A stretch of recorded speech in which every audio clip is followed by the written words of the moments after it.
Sherrilyn Ifill is a former president, director, counsel, NAACP Legal Defense Fund. She holds the Vernon Jordan Chair in Civil Rights at Howard University School of Law, and she joins me now. Sherrilyn, I want to maybe start on that LULAC story, just because I think it hasn't quite got enough attention.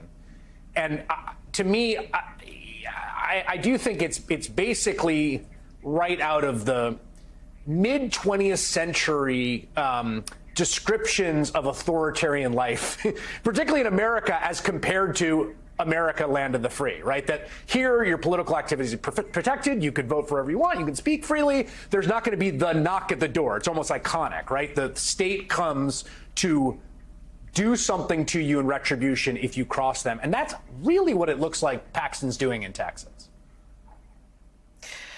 Yeah, Chris, I'm glad to be with you, and I'm glad you're giving attention to this story, because this is incredibly ominous. When you hear that woman, 87 years old, describing what happened to her, describing how she was surrounded by police officers, it's unconscionable, and it is anti-democratic. But I have to say this, Chris, this is a play that has happened before. This is something that yes. Republicans did in Alabama, as you know, against voters, folks who were helping folks register to vote and helping elderly voters, Albert and Evelyn Turner. That time, Jeff Sessions was the U.S. attorney and brought charges against them.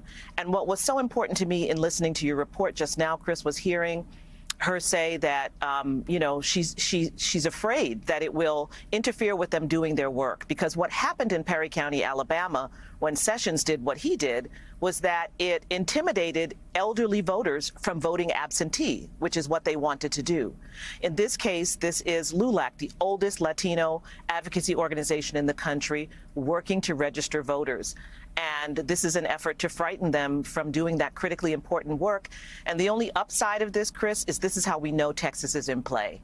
We know that Texas is in play because they're starting to panic. But we've got to get serious about this. I think a number of us have reached out to the Department of Justice.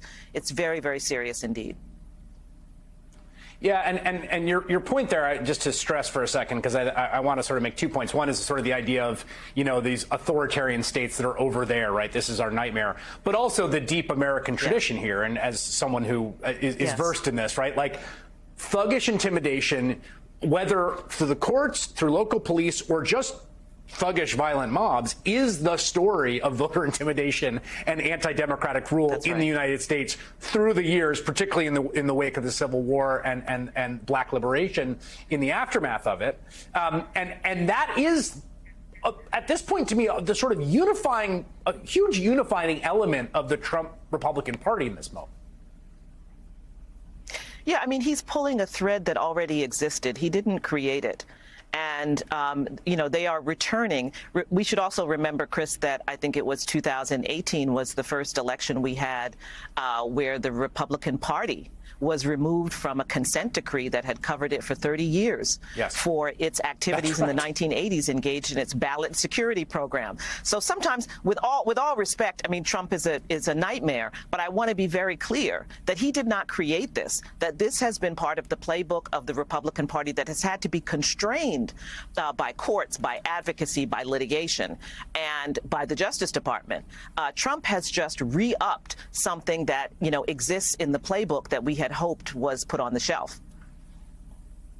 Yeah, and I want to highlight a story out of Virginia where, again, these sort of, I think you have a kind of combination, fusing of the old and the new, right? These sort of old tactics, but the kind of, the more toothsome menace, frankly, of the sort of Trump era version. So Republicans have a goal now of identifying 5,000 volunteers to serve as poll watchers for every precinct during all 45 days of voting in Virginia. National Party Chairman Michael Whatley says volunteers are thoroughly trained about the mechanics of how poll watching should happen.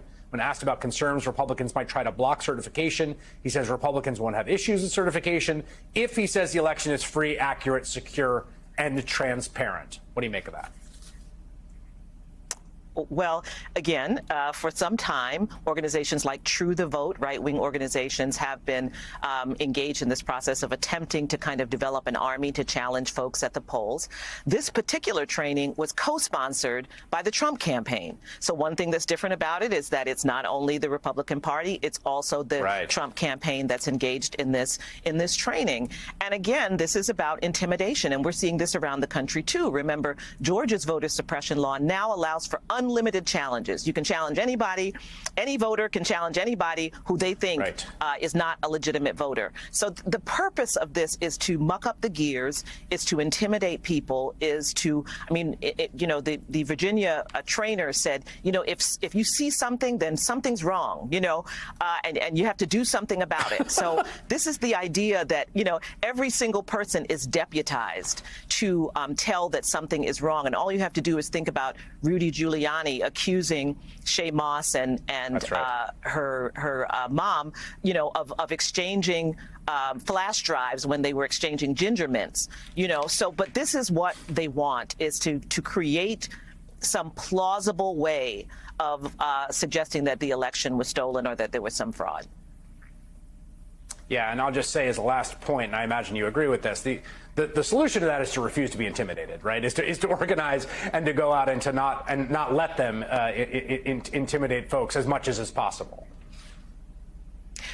Well, this is where the Nebraska case is a little bit different, because in the case of Nebraska, it's formerly incarcerated people who had their vote restored to them by a 2005 law that was expanded in 2024, and the state AG instructed all of the county officials, decided that both of those laws were unconstitutional, and it instructed county officials to stop registering formerly incarcerated folks to vote. That case was heard in the Nebraska Supreme Court yesterday, and we'll see what happens. And Chris, just last thing you'll remember, Nebraska is one of the few states, in fact, one of two states, that splits their electoral votes by congressional district.